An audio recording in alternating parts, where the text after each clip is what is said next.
permaneci, o teu olhar me consumiu.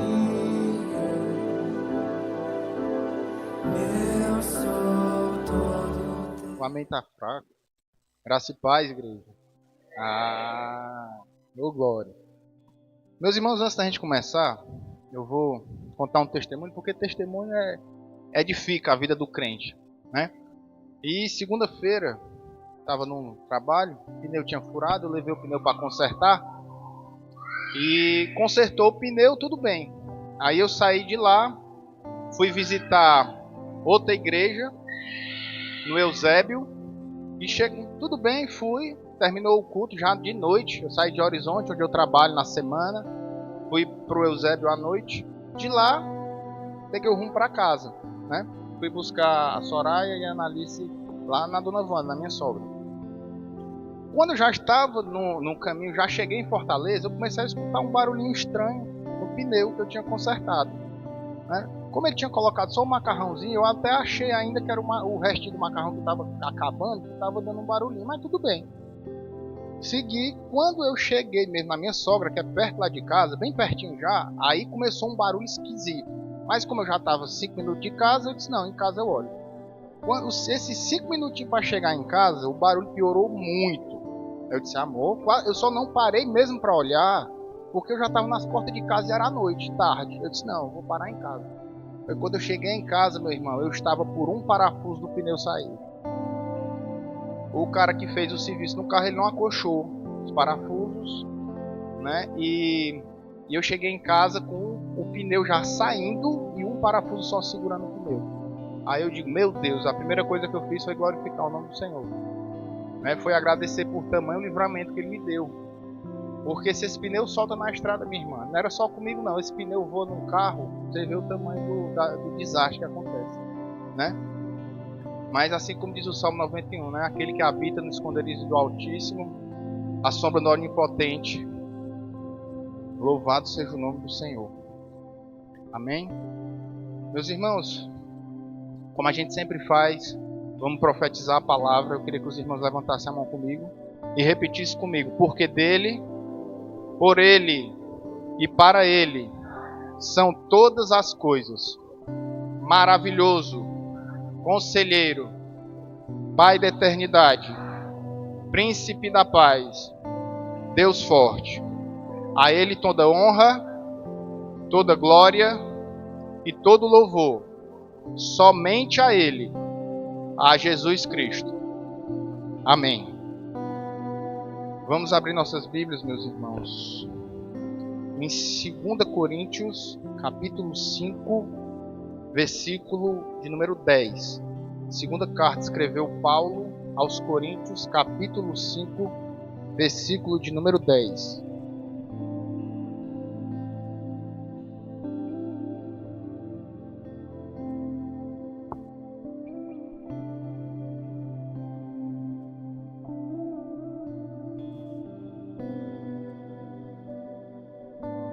Eu queria pedir para os irmãos ficarem de pé em reverência à palavra do Senhor. Amém?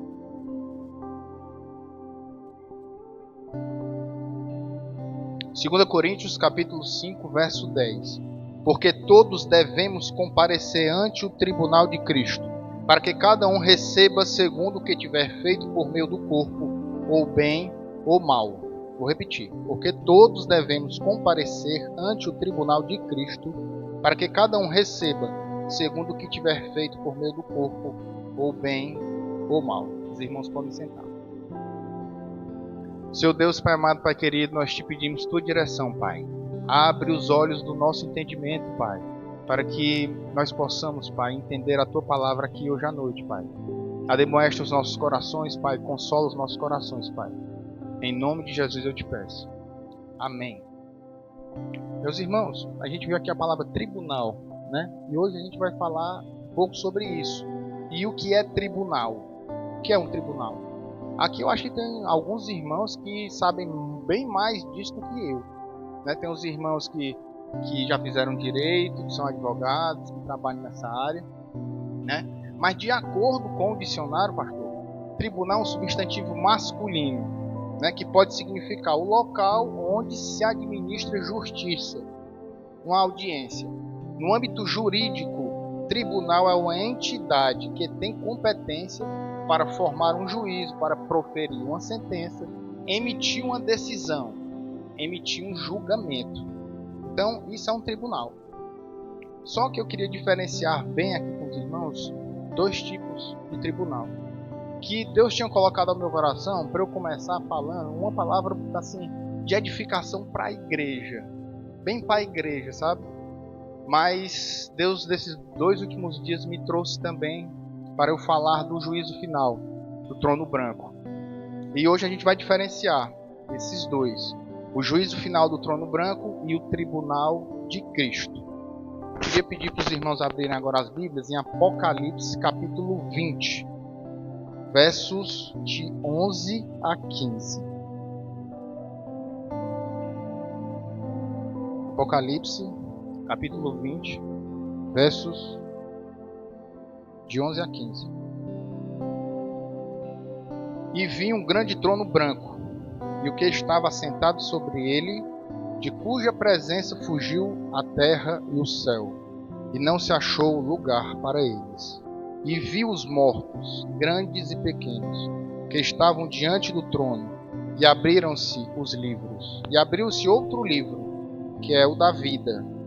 E os mortos foram julgados pelas coisas que estavam escritas nos livros, segundo as obras. E deu o mar os mortos que nele havia, e a morte e o inferno deram os mortos que neles havia, e foram julgados, cada um segundo as suas obras. E a morte e o inferno foram lançados no lago de fogo. Esta é a segunda morte. E aquele que não foi achado escrito no livro da vida foi lançado no lago de fogo. Meus irmãos, aqui a gente vê o último juízo de Deus, o juízo com os mortos, como a gente já viu aqui. Só que a Bíblia, ela mostra também o maior juízo de Deus para com os vivos. O maior juízo de Deus com a raça humana começou com o dilúvio. Deus dizimou grande parte da população. Só sobraram 8 pessoas. Noé, sua esposa, os 3 filhos e as 3 noras. Isso foi o juízo de Deus para com os vivos. Agora o juízo final é o juízo dos mortos. É o último e derradeiro juízo de Deus. Todos os homens, meus irmãos, que morreram desde a época de Adão, comparecerão diante desse trono. O homem pode fugir de Deus, meu irmão, o quanto ele quiser. Ele pode fugir de Deus o quanto ele quiser. Mas a partir do momento que ele morrer e os olhos se fecharem, o encontro está marcado. A partir desse momento. Será um julgamento que todos os homens, de todas as épocas, línguas, povos e nações, estarão diante do trono branco. Apocalipse 21, verso 4, diz assim: E Deus limpará de seus olhos toda lágrima, e não haverá mais morte, nem choro, nem dor, nem clamor. Meu irmão, aqui ele está falando do céu. Esse aqui é o céu que nós vamos. Lá não haverá mais choro, não haverá mais tristeza, não haverá mais dor, não haverá clamor. Você não vai precisar gritar por Deus, não haverá. Quando você for para o céu, você não vai ter essa sensação de inveja que a gente tem aqui no nosso corpo de humano. Essas sensações você não vai ter. Você não vai ter tristeza. Agora, no inferno, você vai ter todas as sensações, suas faculdades estarão perfeitas. A gente consegue distinguir isso na Bíblia, na passagem do rico e o Lázaro. Ele sofria, ele via, ele tinha memória e ele clamava. Tá? Enquanto no céu não vai ter dor, não vai ter tristeza, não vai ter clamor, no inferno haverá choro e ranger de dentes. Mas eu aprendi, meu irmão, lendo na Bíblia, que o céu é o local que mais se adora a Deus. No céu é o local que a adoração não para. A adoração o tempo inteiro, por toda a eternidade. A terra é o local que mais se ora a Deus. Aqui é o local que a gente pode mais orar a Deus. Agora, o inferno é o local que mais se clama a Deus. O clamor no inferno, ele não cessa. Ele não cessa. Deus escuta, mas não responde. O clamor no inferno não cessa. Eu vou dizer de novo. Deus escuta, mas ele não responde. Aí eu vou perguntar para você. Se no céu não tem clamor, só existem 2 lugares que você pode clamar a Deus. Aqui na terra e no inferno. Vai deixar para clamar Deus aonde? Vai deixar para clamar Deus aqui ou na eternidade? Você está se preparando para arder no fogo do Espírito ou no lago de fogo? Mas deixa eu te falar, o maior castigo do inferno não é nem arder na chama que não se apaga. O maior castigo do inferno é a ausência de Deus. É muito pior do que arder numa chama que não se apaga, meu irmão. Se o céu é o melhor local para estar, é porque Deus está lá. Céu só é um lugar bom porque tem Deus. Então aonde Deus estiver é um lugar bom para ficar. Só que o inferno não tem Deus. Então é o pior local para você estar. Em Apocalipse 21, já no verso 21, diz que a rua do céu é de ouro puro. Diz que a rua do céu é de ouro. Você já parou para imaginar isso? Você andando no céu e as ruas de ouro. Você andando nessas ruas. Agora deixa eu te dizer, meu irmão, esse ouro, ele foi colocado por Deus no céu, no chão. Sabe por quê? Porque lá a gente vai pisar no ouro. Lá o ouro é o que menos importa. Lá o que importa é a presença de Deus, meu irmão. Lá o que importa é você estar face a face com Ele. Lá você vai ficar maravilhado com a presença dEle o tempo todo, por toda a eternidade. É isso que nós buscamos. Se aqui na terra tem vida ainda, é porque Deus está entre nós, meu irmão. Porque se Ele não tivesse, não tinha vida. Glória a Deus. Tudo é bonito quando Deus está. Tudo é lindo. Sabe por que você é diferente? Porque Deus habita em você. Sabe por que você é cheio do Espírito Santo? É porque Deus habita em você, meu irmão. Sabe por que você adora em espírito e em verdade? Porque Deus habita em você. Glória a Deus. Romanos 8,34 diz assim, ó: quem os condenará? Foi Cristo Jesus que morreu e mais ressuscitou e está à direita de Deus e também intercede por nós. Meus irmãos, na Bíblia, só para explicar aqui para os irmãos, o lado direito, ele sempre se refere a um local de honra. O lado direito. Então, quando ele coloca e diz que Jesus está à direita de Deus Pai, é um local de honra. É um local que a igreja estará também com ele. Tá? Jesus aqui, ele está à direita de Deus Pai e ele intercede por nós. Meu irmão, ele é o meu e ele é o teu advogado. É o teu advogado. Até porque nós temos natureza caída, nós temos natureza pecaminosa. Deus é santo e ele abomina o pecado. Nós sabemos que o salário do pecado é a morte. Então, meu irmão, é Jesus que está entre nós e Deus. É Jesus que está segurando aqui, ó. Nós estamos aqui, Deus está aqui. Para que a ira de Deus não caia sobre nós. É só através dele, não tem outro. Ele é o único mediador entre Deus e os homens. Agora, veja bem, Jesus é o meu advogado, é o teu, e aos queridos amigos também pode ser o seu.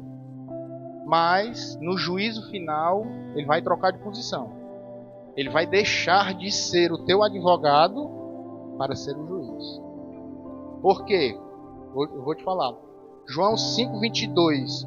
Pessoal do Comunhão em Mesa das sextas-feiras, nós vamos ver isso aí, viu? João capítulo 5, verso 22. Além disso, o Pai a ninguém julga, mas confiou todo o julgamento ao Filho. Então Jesus vai sair da posição de advogado. Agora nós estamos falando sobre tribunal, né? Aí o pessoal aqui do direito entende bem. Ele vai sair da posição de advogado e vai ser juiz. Aqui, meu irmão, ele tem perdão para ti. Aqui ele tem cura. Aqui ele tem salvação. Lá ele tem justiça. Lá ele tem justiça. E esse juiz, ninguém compra esse juiz aí. Ele é a própria justiça. Lá não é joguinho de futebol que o árbitro às vezes marca um negocinho pra cá. Lá não é o STF que a gente vê hoje em dia, que eu não vou comentar muito aqui, porque os irmãos vão achar que eu estou falando de política. Mas lá não tem espaço para isso. Lá ele é a própria justiça. Então, aos meus queridos amigos que ainda não entenderam que é só por meio de Jesus que você tem a vida eterna com Deus, é hora de se arrepender. Ele pode ser o teu advogado, e é somente Ele que te livra de todas as acusações. Só Ele que te lava de todo o pecado. É só Ele. Os irmãos lembram agora da parábola dos talentos, Mateus 25. O que será que você vai ouvir de Deus? O que será? Mateus 25, ele diz: muito bom, muito bem, servo bom e fiel, foste fiel no pouco, e no muito te colocarei. Venha e participe da alegria do teu Senhor. Eita, meu irmão, que coisa linda. Já pensou você chegando no céu e Ele, teu Senhor, falando isso para ti: tu foste fiel para mim na terra no pouco, e agora no muito eu vou te colocar. Vem, entra no gozo do teu Senhor. Entra na minha presença. É coisa linda, meu irmão. É isso que nós esperamos esse dia. Mas também outros ouvirão: servo mau e negligente, lançai fora, servo inútil, nas trevas, onde haverá choro e ranger de dentes. Mateus 25. Esta parábola, Jesus está profetizando o fim do mundo. E está dizendo que vai ter prestação de conta. Eu vou dizer de novo. Nessa parábola, assim como também em Mateus capítulo 24, Jesus está falando dos últimos dias. E aqui ele está profetizando o final do mundo. E está dizendo que haverá prestação de contas. Mas, meu irmão, é tempo de arrependimento.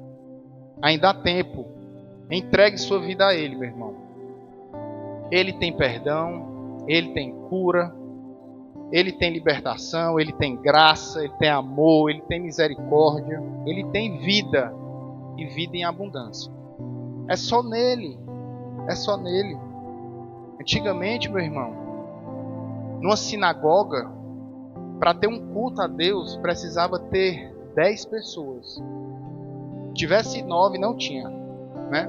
Mas aí quando Jesus chegou, ele disse: se tiver 2 ou 3, eu estarei presente, se estiver em meu nome. Talmud dizia que quando tinham 2 judeus falando da Torá, a presença do Senhor estava ali. Talmud falava, quando tinha 2 judeus falando da Torá, ali Deus se manifestava. E em Emaús, tinham 2 falando dele. E ele se apresentou, se fez presente. E depois eles estavam falando sobre as Escrituras. E o que diz lá? Diz que o coração deles ardia com a presença do Senhor, falando das Escrituras. Eu sinto o fogo do Espírito Santo aqui, meu irmão. Eu sinto a alegria dele aqui. E eu estou olhando aqui para o Caio. Vou profetizar na tua vida, irmão. Porque Caio no grego quer dizer pegando fogo. E Deus quer que teu coração arda por ele, meu irmão. Em nome de Jesus. Olha. Mateus 7, meu irmão, diz que muitos naquele dia vão dizer: Senhor, Senhor, não profetizamos no teu nome? Em teu nome não expulsamos demônios? Não realizamos muitos milagres? O que é que Jesus diz? Não vos conheço. Afastem-se de mim, vocês que praticam o mal. Infelizmente, meus irmãos, muitos irão escutar isso da boca dele nesse dia. Mas sabe por quê? Porque existe uma grande diferença entre homem usado por Deus e homem de Deus. Existe uma grande diferença entre homem usado por Deus e homem de Deus. Deus usa quem Ele quer, aonde Ele quer, no momento que Ele quiser, tá? Deus usa várias pessoas que nem o conhecem para te colocar num local, para te tirar de um local, né? Então, muitas vezes ele usa no nome dele, coisas acontecem, mas ele vai dizer assim: olha, eu não te conheço, apartai-vos de mim, né?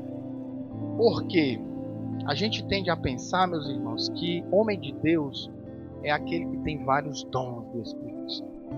Dons. Deus dá os dons para edificar a igreja e para glorificar o nome dele. Os dons são para isso. É para edificar a igreja e glorificar o nome dele. Agora, ele, do jeito que tem aqui na passagem, ele tinha vários dons. Expulsava demônio, fazia milagres no nome de Jesus. Mas então por que ele disse que não conhecia? A igreja de Corinto é um exemplo, né? Paulo chama eles de santos, ou seja, eram salvos, tá?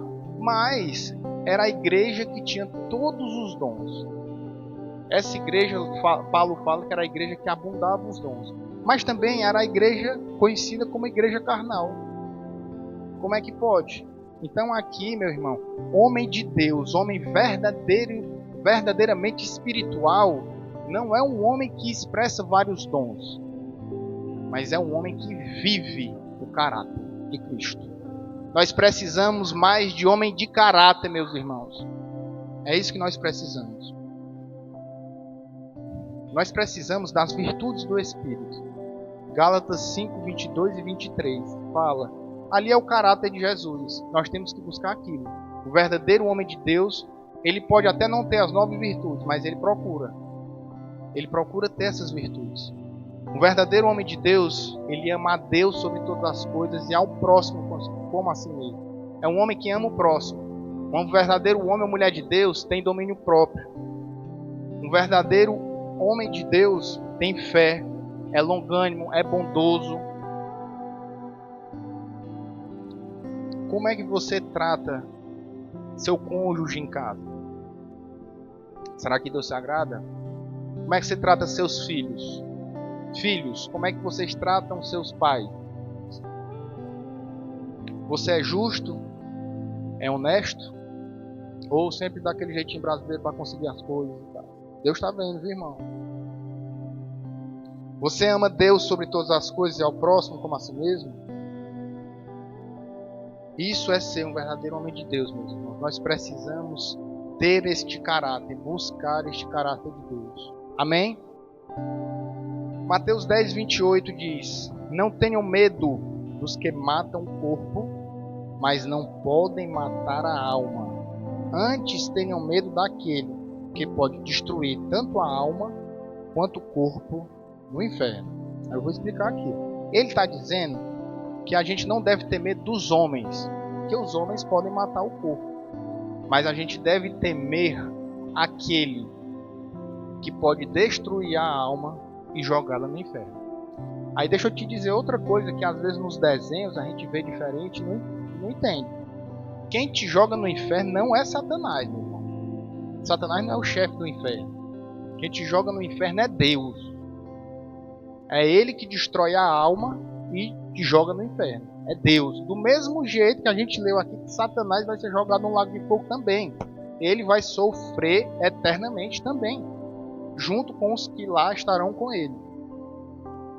Então, antes nós devemos temer a Deus, meus irmãos. Temer a Deus. Hoje o homem pode zombar de Deus, o homem pode não crer em Deus, o homem pode fugir de Deus, mas o juízo vai chegar. Jeremias 17, 9.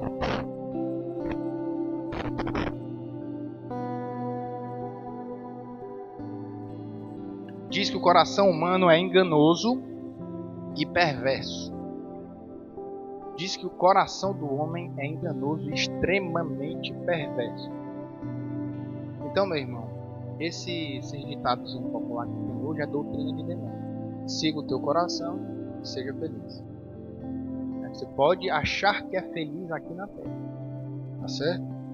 E eu vou dizer mais: se você quiser ir para o inferno, escute bem, se você quiser ir para o inferno, seja você mesmo. Mas se quiser ir para o céu, negue-se a si mesmo, tome sua cruz e siga a Jesus. Só Ele é o caminho, a verdade e a vida. Só Ele é a escada que conecta a terra ao céu. É por meio dele que você vai subir para ir para o céu. É só Ele. É só Ele que é o Cordeiro de Deus que tira o pecado do mundo. É só Ele, meu irmão. É só Ele que é o único mediador entre Deus e os homens. Amém? Glória a Deus, acabou, foi cedo hoje. Amém, meus irmãos. Agora a gente já falou um pouco do juízo do trono branco. Agora eu vou falar um pouco sobre o tribunal de Cristo. A gente fez essa diferenciação. O tribunal de Cristo ele é diferente, tá?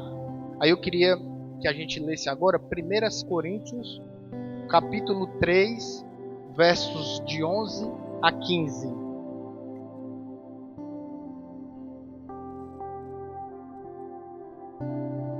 Quantos estão entendendo essa palavra? Amém? 1 Coríntios capítulo 3, versos de 11 a 15 diz assim: Porque ninguém pode pôr outro fundamento, além do que já está posto, o qual é Jesus Cristo. Glória a Deus. E se alguém sobre este fundamento formar um edifício de ouro, prata, pedras preciosas, madeira, feno, palha, a obra de cada um se manifestará. Na verdade, o dia a declarará, porque pelo fogo será descoberto. E o fogo provará qual seja a obra de cada um. Se a obra que alguém edificou nessa parte permanecer, esse receberá galardão.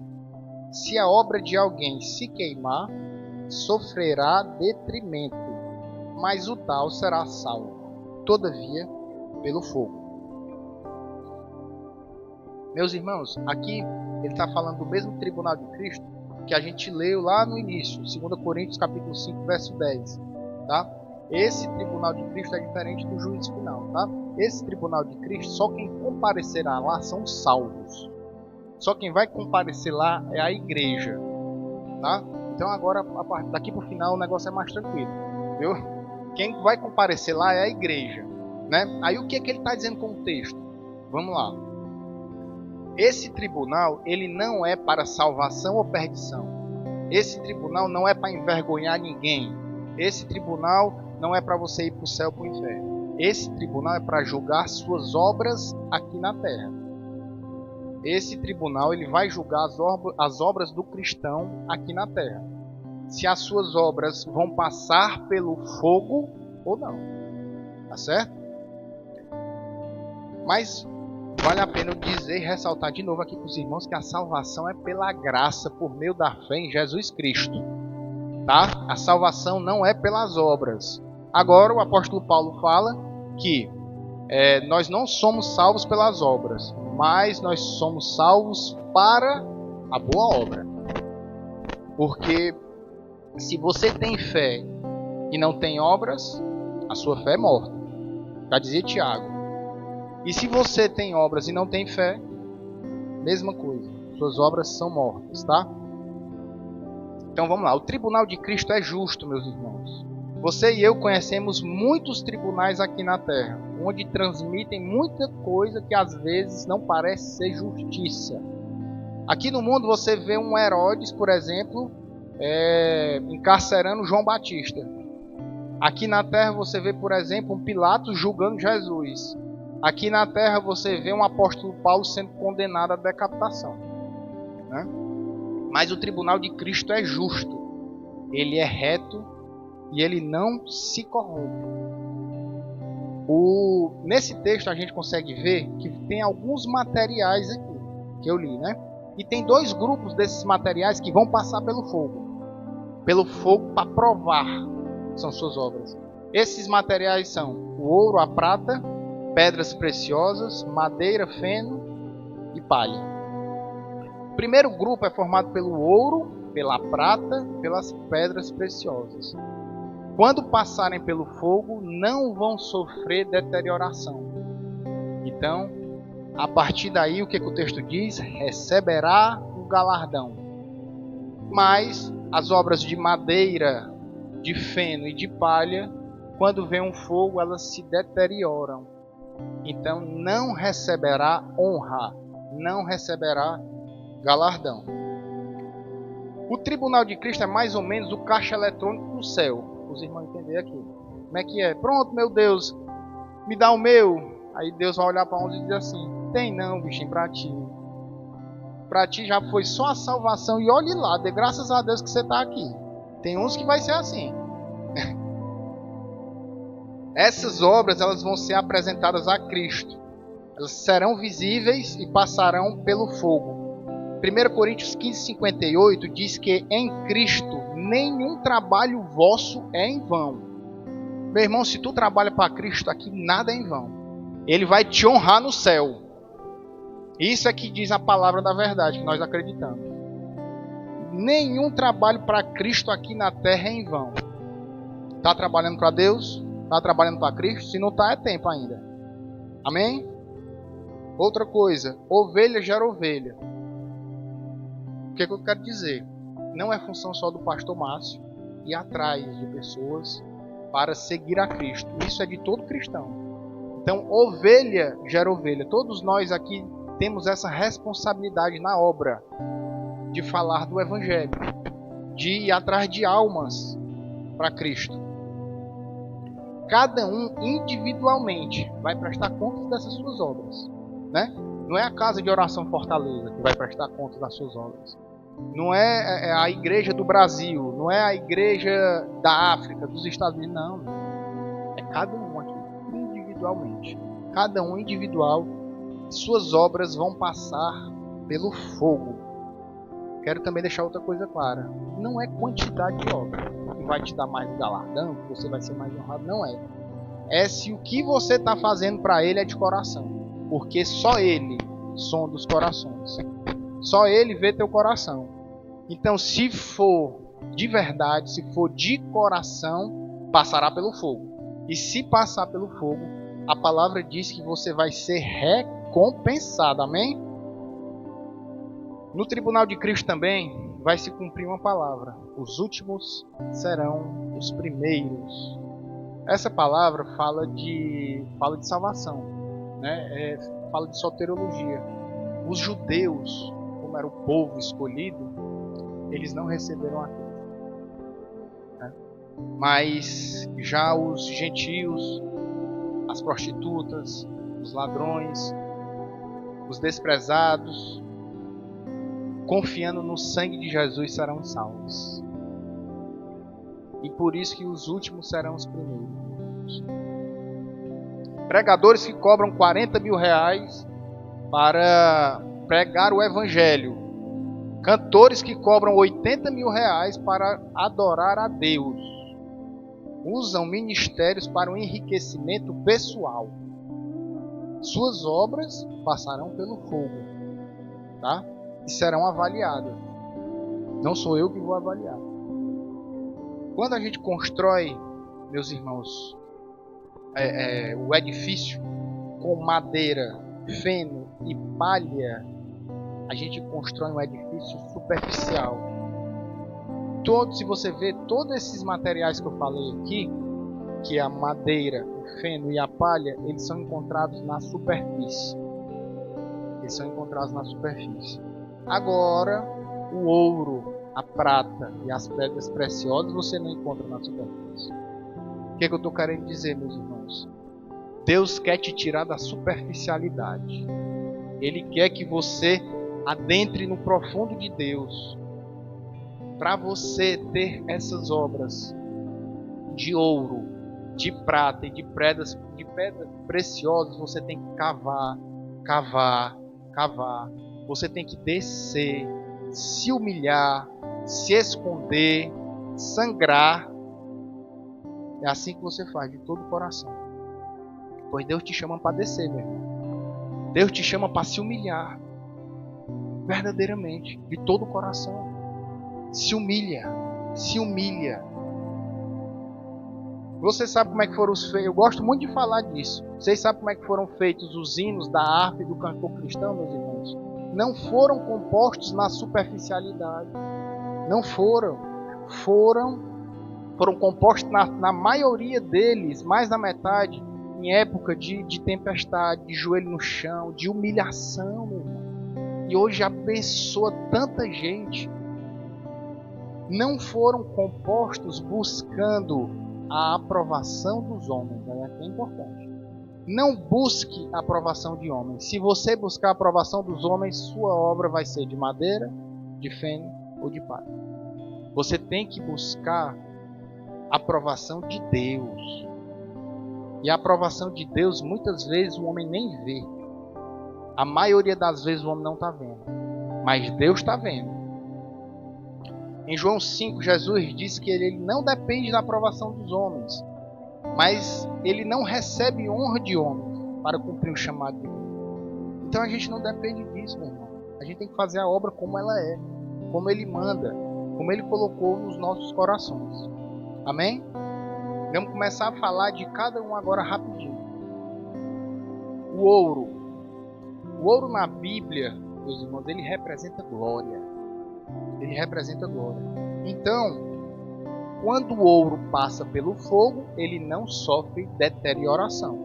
Tá certo? Então, tudo que você fizer de todo o coração, e se for para a glória de Deus, vai ser uma obra de ouro. Vai passar pelo fogo e você receberá uma recompensa, um galardão, uma coroa. Isso quem promete é Ele. Muitas vezes a gente procura recompensas terrenas. Existem muitos púlpitos que hoje em dia pregam recompensas na terra, mas não existe recompensas melhor do que a da eternidade. Recompensas celestiais, meu irmão. É isso que ele está dizendo aqui. A prata.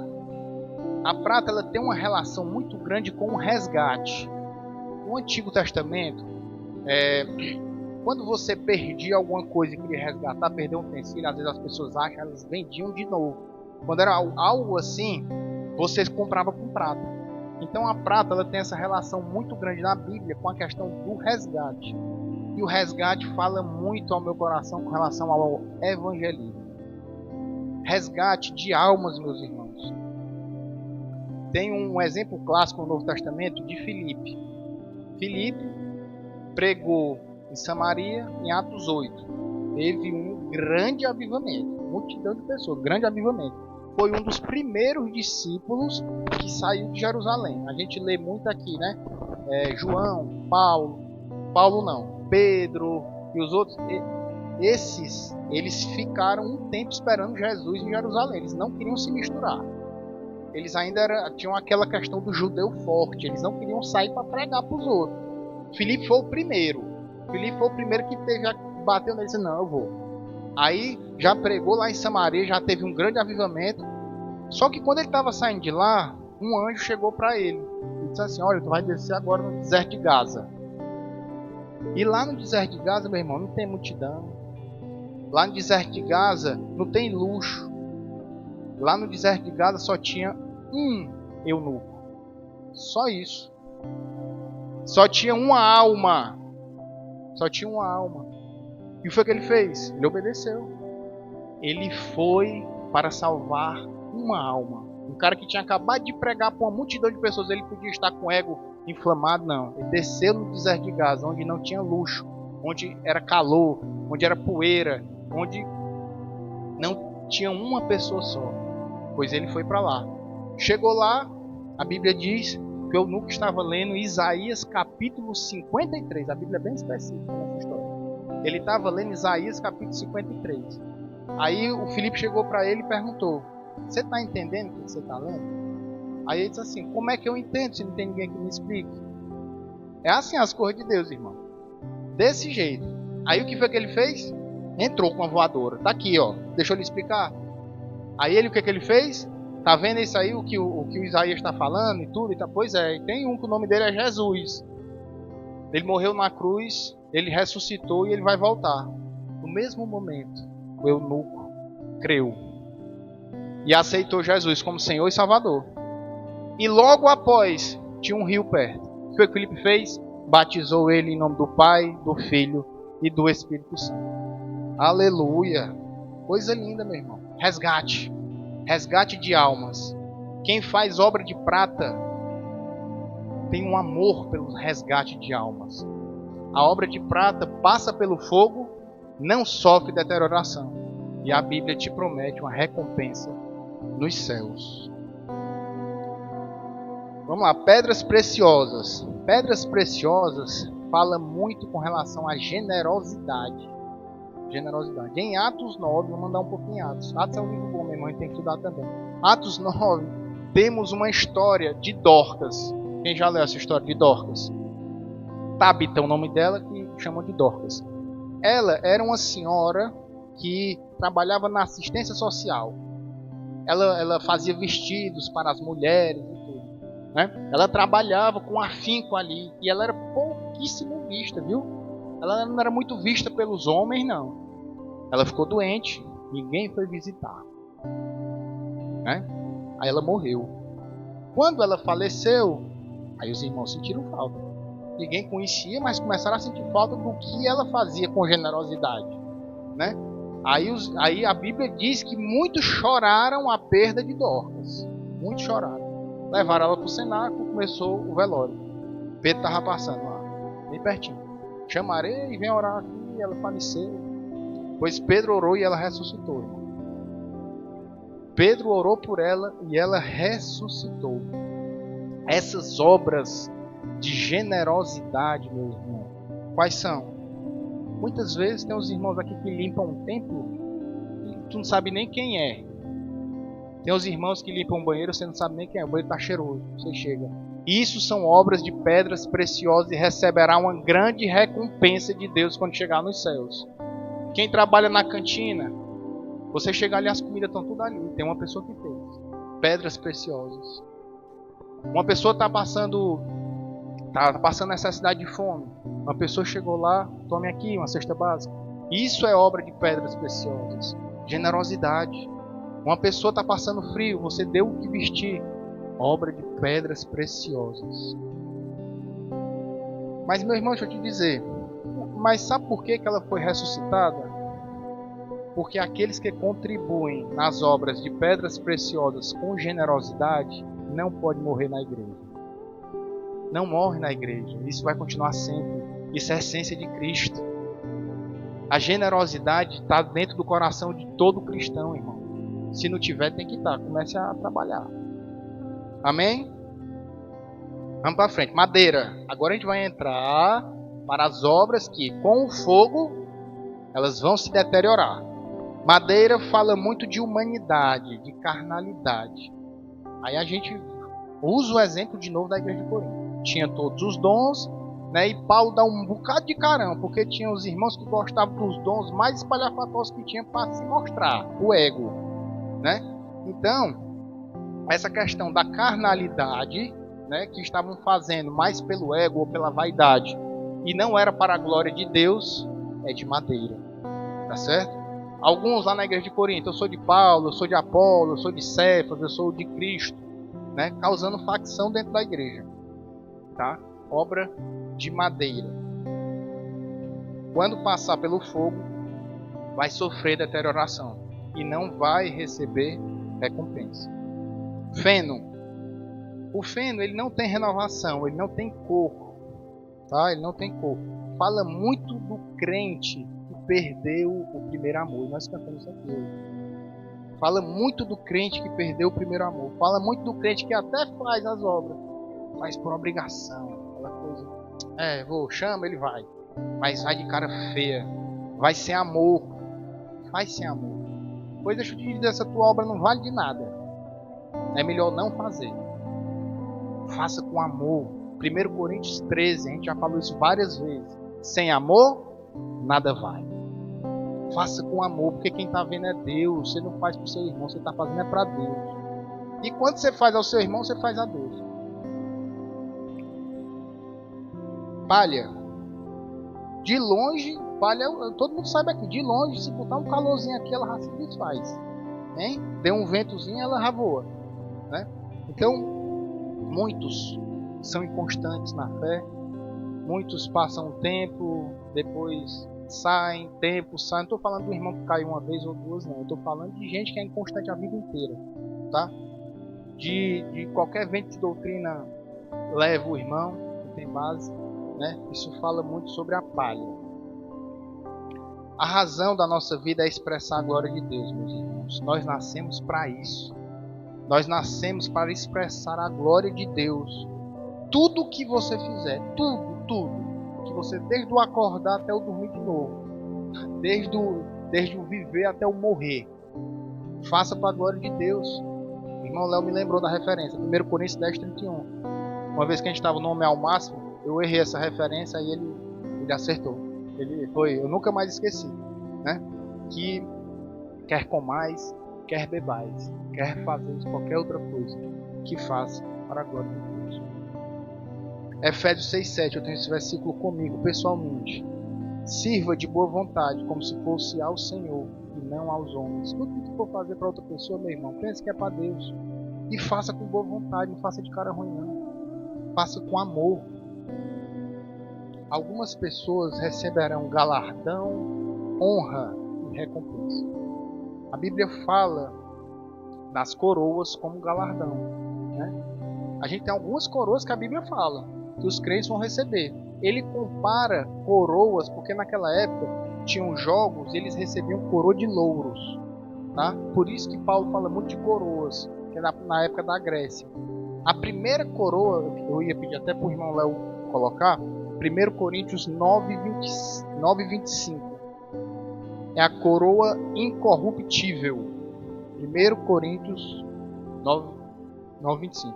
Todos que competem nos jogos se submetem a um treinamento rigoroso para obter uma coroa, que logo perece, mas nós o fazemos para ganhar uma coroa imperecível, incorruptível. O que ele está dizendo aqui? Ele está comparando com os jogos que tinha na Grécia, naquela época, né? Que eles corriam maratonas e tudo e tal, para o quê? Para conseguir coroas, mas que as coroas se acabam. Agora, se você for um verdadeiro servo de Deus, um verdadeiro atleta cristão, você vai receber uma coroa que não perece. Amém? Vamos para a segunda coroa. Agora é só coisa boa. Agora. Vamos para a segunda coroa. Primeiro, irmão Léo, 1 Tessalonicenses, capítulo 2, verso 19 e 20. É a coroa de júbilo. Júbilo, meu irmão, é uma alegria exacerbada. Talvez a gente nunca tenha tido júbilo de verdade na vida, tá? O júbilo é uma alegria exacerbada. Ele fala dessa coroa de júbilo. Pois quem é a nossa esperança, alegria ou coroa em que nos gloriamos diante do Senhor Jesus na sua vinda? Não são vocês? De fato, vocês são a nossa glória e a nossa alegria. Nessa versão aí eu acho que não colocou coroa. Essa coroa, meus irmãos, fala muito da recompensa para aqueles que são ganhadores de almas. Para aqueles que nós falamos aqui de Filipe. Para aqueles que pode ter um ali, mas ele não desiste. Ele fala do amor de Cristo. A pessoa não quer saber, ele vai lá de novo. Então, para os ganhadores de alma, terá uma coroa de júbilo, uma coroa de alegria, né? Tem um teólogo que até fala que nessa coroa acha que vai ter até os nomes das pessoas que foram a Cristo por meio da sua vida. E a pessoa vai passar no céu e vai te ver e dizer assim: foi esse aí, ó, tá aí meu nome. Foi ele que foi usado na minha vida. Então é assim, meu irmão. Coroa de júbilo. Vale a pena servir Jesus. Então, repete comigo. Vale a pena servir Jesus. Oh, glória a Deus. Terceira coroa. Tiago 1:12. Coroa da vida. Tiago 1:12. Bem-aventurado o homem que persevera na provação, porque depois de aprovado receberá a coroa da vida que o Senhor prometeu aos que o amam. Meu irmão, se você perseverou nas tentações, nas provações, permaneceu firme e fiel, você receberá a coroa da vida. Oh, glória a Deus. Em Apocalipse 2:10 ele ainda diz assim: ser fiel até a morte e dar-te-ei a coroa da vida. É a mesma coroa. Glória a Deus. Mais uma coroa? É só felicidade agora, só alegria. 2 Timóteo 4:8. Essa é a coroa da justiça. Agora está reservada para mim a coroa da justiça, que o Senhor, justo juiz, me dará naquele dia, não somente a mim, mas também a todos os que amam a sua vinda. Essa coroa está reservada para quem ama a vinda de Jesus, meu irmão. Para quem ama o seu retorno, para quem anseia para a vida com Ele. Quem é que anseia a volta de Jesus aqui? Glória a Deus. Se você ama a vinda de Jesus, você receberá a coroa da justiça. Louvado seja Deus. Quinta coroa. A última. 1 Pedro capítulo 5, versos 2 a 4. Pastoreiem um rebanho de Deus que está aos seus cuidados. Olhem por ele, não por obrigação, mas de livre vontade, como Deus quer. Não façam isso por ganância, mas com desejo de servir. Não hajam como dominadores dos que foram confiados a vocês, mas como exemplos para o rebanho. Quando se manifestar o Supremo Pastor, vocês receberão a imperecível coroa da glória. Pastor Márcio e pastora Regina, que pastoreiam as ovelhas, receberão a coroa da glória. Que pastoreiam, que cuidam sem obrigação, de forma voluntária na obra do Senhor. E assim todos que cuidam de vidas também. Assim todos que cuidam de vidas receberão essa coroa, a coroa da glória. O louvor pode subir em nome de Jesus. Então, meus irmãos, nós prestaremos conta de tudo que a gente fizer, né? Seja você um homem temente a Deus ou não, seja você um fiel ou um incrédulo, seja você um ateu, a gente viu que tem encontro com Deus marcado. Todo joelho se dobrará e toda língua vai confessar, você queira ou não, que só Ele é o Senhor. É Jesus Cristo, meu irmão, que salva a tua vida. É só Ele que pode te trazer paz. É só nele que há a cura. É só nele que há a libertação. É só nele que há a misericórdia. Jesus é um pacote de graça, meu irmão. É graça. É tanta graça, mas vai ter um dia que não tem mais. Mas é muita graça, aproveita, meu irmão. Recebe essa graça. É só Ele quem dá. Eu não consigo dar, ninguém aqui consegue. É só Jesus. Só Jesus. Gênesis, no capítulo 1, no verso 11, Deus fala com o solo. Ele diz para o solo criar todas as plantas, as vegetações, tudo que há. No verso 20, Deus fala com o mar, a criar todos os peixes que ali habitam. Agora, no verso 26, ele diz: façamos o homem conforme a nossa imagem e semelhança. O que eu quero dizer com isso? O habitat natural das plantas é o solo. O habitat natural dos peixes é o mar, é a água. O habitat natural do ser humano é em Deus. Deus é o teu habitat natural.